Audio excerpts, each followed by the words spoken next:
So before I start this next tutorial, a couple things I need to get you filled in on a couple things that have happened to me the last couple days. Well, first update here. It's kind of hard to see, but I have legs. I have legs. It's great. Okay. No one cares about that. Okay. So next thing, I need to be honest with y'all about something. I said in the previous video that there is a way to get private avatars. The difference between public and private. Private, no one can clone it. No one can get into that avatar in any way. And public, well, I shouldn't say no way. There's ways, but I'm not saying that. Unfortunately, I wasn't lying about that. Ripping avatars is a thing, and it is something that all people should be aware of. Just as of the first material, I didn't want anybody worrying about it. And it can happen to anybody. That's what I was dealing with. I was dealing with a ripped avatar and on a lot of fucking work. I'm not kidding. I have to be at work in like 3 hours. 3 hours? 3 hours. But anyway, I'm back now, and I'm back to show you how to make your model Quest compatible. It's not a hard process, so it won't be hard for you. It definitely wasn't hard for me. But then again, I know what I'm doing. So let's get the show on the road and start. All right. So I have the video playing over here as per usual. So basically you want to start you basically want to find where all the materials are stored. So you go into your avatar, you go into body, and then you'll see in the right in your inspector where all your materials are. You can click any one of those. It'll bring up the materials in the bottom. Once you do that, you can right click create, and click folder. That will be where your quest materials are stored. So you can go ahead and name that whatever you want. I prefer quest. So now you can drag them one by one, but you can click one and then shift click the last one and then control D. That will duplicate all the materials and have them selected for you. And all those selected materials, drag them into the quest folder. This video is going a little faster than I can explain here. It's okay, I'll pause it every now and then. So, okay, pause.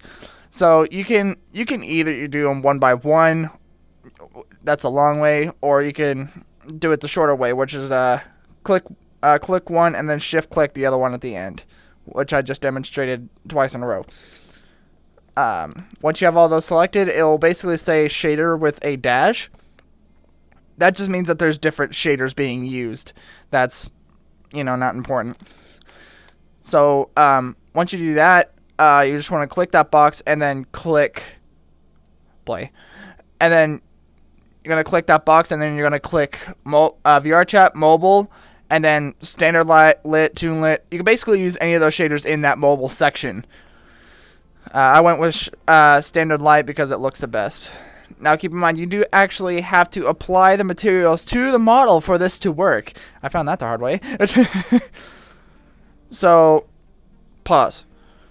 So there's a series of ways you can apply the materials to the avatar. You can drag them onto the avatar where they're supposed to go. That's one way. You could drag them in. You can match the names up. You can drag them in from the project over into the inspector onto the name itself. That's another way. Or you can click that little dot right by the name. It looks like a drop-down menu, but it's not. It'll open up a select material menu. And then once that's open, you can basically select whatever material you want from there. In this case, you're going to want to select the quest material you just created. Play. Okay. And then basically, once you get all those transferred over, there is, at least on the Rex, there is an invisible layer. Yeah, there it is. And there's an invisible layer on the PC version that goes solid black whenever you switch it to Quest. So you're going to want to go to, in this case, iSpec map. And this is a trick for making anything invisible in Quest. You can just click the shader. You can go to VR chat, mobile, particles, and then multiply.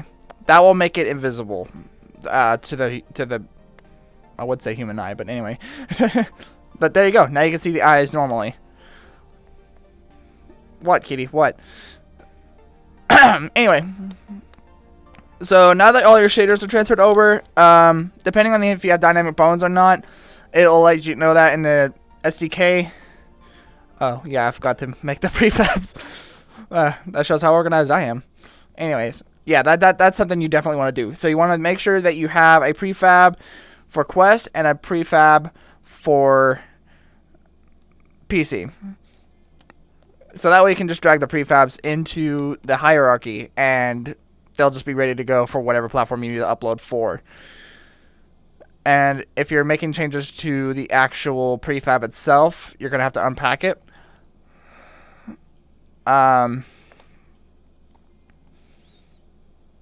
What else? Yeah, I just demonstrated that. Okay. But yeah, you're gonna have to make you're gonna have to have separate prefabs for everything.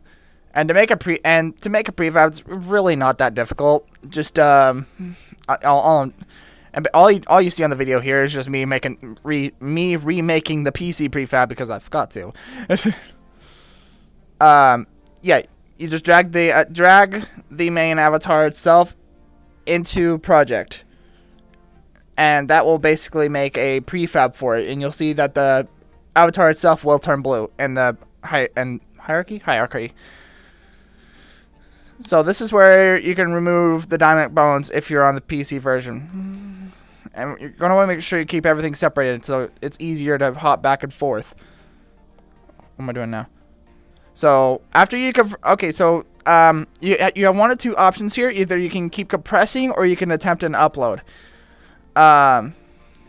Usually I try not to compress any more than I absolutely have to.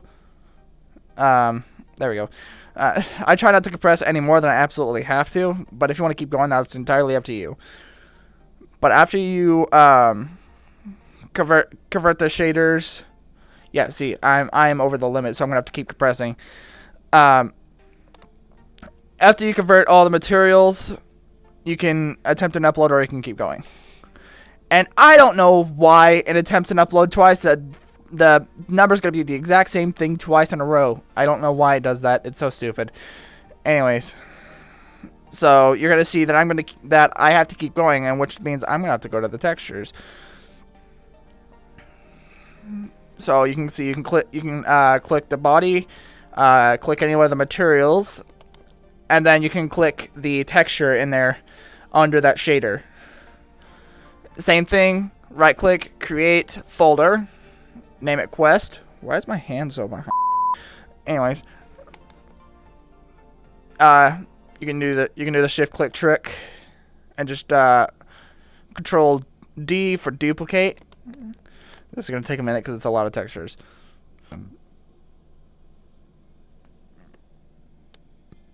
Jesus, 18 frames a second. My computer's great, ain't it?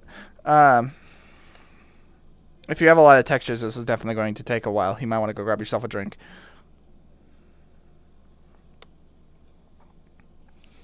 Now, essentially, once you duplicate all these and drag them into the Quest folder, you can choose to set them one by one, or once again, you can do the shift click trick. You can see that the shift click trick is that rolls right off the tongue, doesn't it? It's quite commonly used. So you can, okay, hold on, pause. So you can shift click that first one and then shift click the last one, and then you'll see in the inspector the texture properties. Down at the bottom, it'll say max size and then whatever size you're using. In my case, it's gonna be 2048. I'm gonna drop that down to 512. And this entire folder, I'm gonna drop down so it's easier just to drag the textures in later. Okay, all right. This reminds me. So when it comes to compressing the textures in certain things, to keep the model looking good for Quest, convert the smallest textures first, like the textures that aren't really noticed that much or don't require that high resolution, like in this case, like the feathers or the misc mat. Put the lower quality textures on those first, and then attempt another upload.